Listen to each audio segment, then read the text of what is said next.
Salut à tous les passionnés de football, et bienvenue sur Juste un fan de foot, votre chaîne 100% dédiée à l'actualité brûlante du Paris Saint-Germain. Aujourd'hui, on parle mercato, et pas n'importe lequel. Après avoir soulevé la Ligue des Champions, le PSG n'a qu'un seul objectif, conserver sa couronne européenne. Et pour y parvenir, Luis Enrique et Luis Campos s'activent en coulisses pour renforcer l'effectif. Avant de plonger dans les coulisses du mercato parisien, n'oubliez pas d'aimer cette vidéo, de vous abonner à la chaîne si ce n'est pas encore fait, et surtout de laisser en commentaire vos avis sur les recrues potentielles.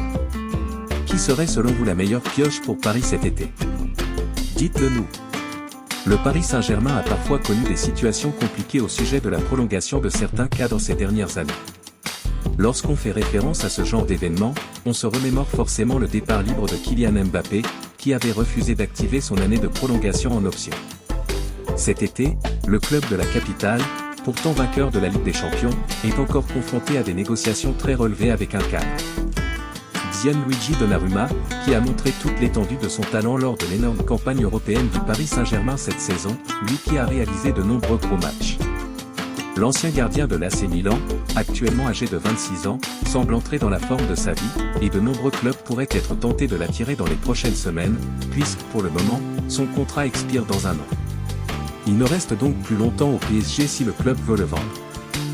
Selon l'équipe, les deux parties souhaiteraient continuer l'aventure ensemble, mais les exigences de la direction du PSG bloquent pour le moment un accord avec le joueur. En cas de départ du portier italien dans les prochaines semaines, la direction du club francilien surveillerait de près Lucas Chevalier, gardien de but du LOSC. Quentin N'Djantou, attaquant de 18 ans formé au Paris Saint-Germain, arrivé au bout de son contrat aspirant. Il faut donc un choix pour sa première signature en professionnel. Le Parisien confirme ce vendredi les informations de l'équipe à propos de la décision du Titi, rester au PSG. Malgré les sollicitations d'autres clubs, le souhait du joueur et de sa famille était de rester au PSG. D'après les informations de l'équipe que nous pouvons confirmer, il a paraphé son nouveau bail de 3 ans vendredi. Régulièrement appelé dans les équipes de France jeunes, il sera l'un des leaders du groupe Espoir cette saison et pourrait pointer le bout de son nez plus régulièrement aux entraînements de l'équipe première dans les prochains mois. Une excellente nouvelle, puisqu'N'Djantou a un talent intéressant qui laisse l'espoir d'une belle carrière. Même s'il reste encore du travail et beaucoup à accomplir. C'est intéressant de le voir rester. Peut-être qu'il saura obtenir quelques opportunités en professionnel, dans les entraînements puis éventuellement en match. Il faut savoir se battre et être patient. Le jeune attaquant aura le groupe Espoir afin de travailler et se montrer. À lui de tout donner, et au PSG de bien l'accompagner. Fermín López et Marc Casado, la filière Barça dans le viseur. Luis Enrique n'a pas oublié ses racines. L'ancien du Barça a jeté son dévolu sur deux jeunes pépites issus de la Masia, Fermín López, 22 ans, et Marc Casado, 21 ans. Deux profils très différents, mais complémentaires. Fermín, c'est le feu offensif, 8 buts et 9 passes décisives cette saison. Un créateur à l'ancienne, élégant, imprévisible. Casado, lui, c'est le chien de garde, milieu défensif robuste, intelligent, très propre techniquement. Mais attention, le FC Barcelone ne compte pas brader ses talents. Le prix ? 80 millions pour Fermín, 50 pour Casado. 130 millions pour deux joueurs qui ne sont même pas titulaires réguliers en Catalogne. Est-ce que le PSG doit tenter le coup? Dites-le nous en commentaire. Rodrigo Mora, priorité absolue au milieu. L'autre dossier brûlant du mercato, c'est Rodrigo Mora, 18 ans, pur produit du FC Porto et véritable phénomène du football portugais. Avec 10 buts et 4 passes décisives en 23 matchs, il a explosé cette saison. Chouchou de Luis Campos, Mora a déjà un accord personnel avec le PSG. Mais Porto reste inflexible, 70 millions d'euros ou rien. Problème, plusieurs clubs européens, notamment en Premier League, s'en mêlent. Chaque jour qui passe, c'est une enchère supplémentaire. Paris doit agir vite, ou risquer de passer à côté d'un talent générationnel. Si vous pensez que Mora peut être le futur patron du milieu parisien, tapez Mora au PSG en commentaire. Si vous aimez ce genre d'analyse claire et passionnée, pensez à vous abonner à la chaîne Juste un fan de foot et activer la cloche pour ne rien manquer du mercato parisien. Et si vous êtes déjà abonné, merci infiniment pour votre soutien. Donnarumma sur le départ? Diogo Costa en embuscade. Le feuilleton Gianluigi Donnarumma continue, et il commence à énerver sérieusement en interne. En fin de contrat en 2026, le portier italien refuse toute baisse de salaire. Il bloque les discussions et laisse planer un départ libre dans un an, peut-être vers l'Inter Milan.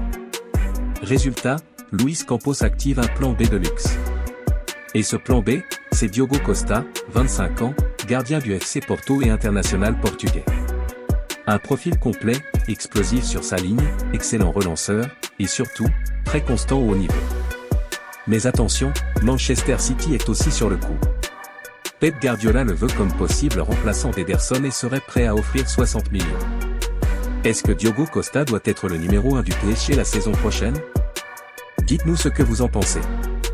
Le mercato s'emballe du côté du Paris Saint-Germain, qui est bien parti pour conclure l'une de ses priorités en défense. L'implication personnelle du président Nasser Al-Khelaifi dans le dossier Ilya Zabarnyi porte ses fruits.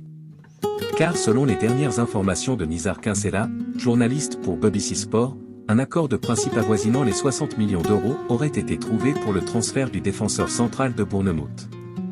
Ilya Zabarnyi est actuellement en stage préparation estivale avec son club à Chicago. Mais les négociations finales se poursuivent entre les deux écuries afin de régler les derniers détails de ce qui pourrait être l'un des gros coups de l'été pour le PSG. Cette opération, si elle venait à concrétiser, marquerait une victoire importante pour le club entraîné par Luis Enrique. L'arrivée de Zabarnyi viendrait densifier la défense parisienne et offrir à l'entraîneur parisien de nouvelles options dans ce secteur de jeu. L'offensive menée par Nasser Al-Khelaifi témoigne de cette détermination du PSG à vite finaliser ce dossier avant le début de la saison.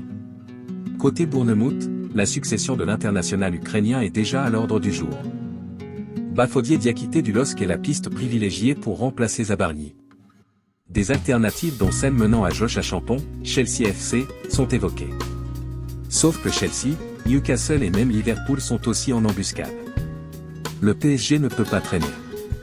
Quel PSG pour la saison prochaine? Avec la potentielle arrivée de Fermin Lopez, Marc Casado, Rodrigo Mora, Diogo Costa, Ilya Zabarnyi. Le PSG se prépare à changer de visage, mais sans renier son ambition. Luis Enrique veut un effectif plus jeune, plus technique, plus intense. Paris veut passer à la vitesse supérieure.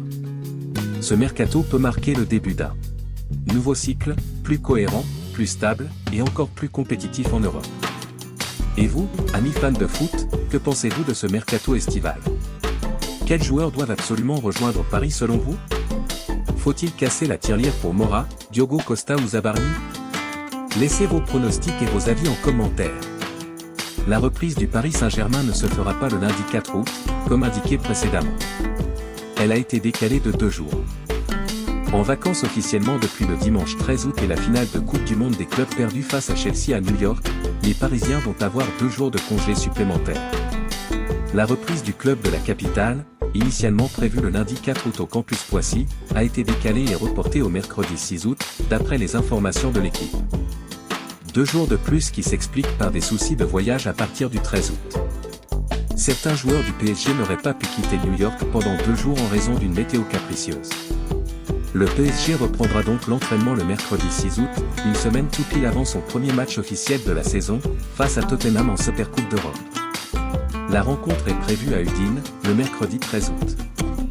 Le premier jour, les joueurs devraient passer les traditionnels tests d'avant-saison, avant la première séance d'entraînement le lendemain, soit jeudi. Dans le même temps, Tottenham, de son côté, a planifié 5 matchs amicaux cet été pour arriver préparé pour ce premier choc européen de la saison. Pensez à aimer cette vidéo, à vous abonner à la chaîne Juste un fan de foot, et à activer la cloche pour ne rien manquer de nos prochaines analyses mercato. Merci à tous pour votre fidélité. On se retrouve très vite pour une nouvelle vidéo passionnante. À très bientôt les fans de foot.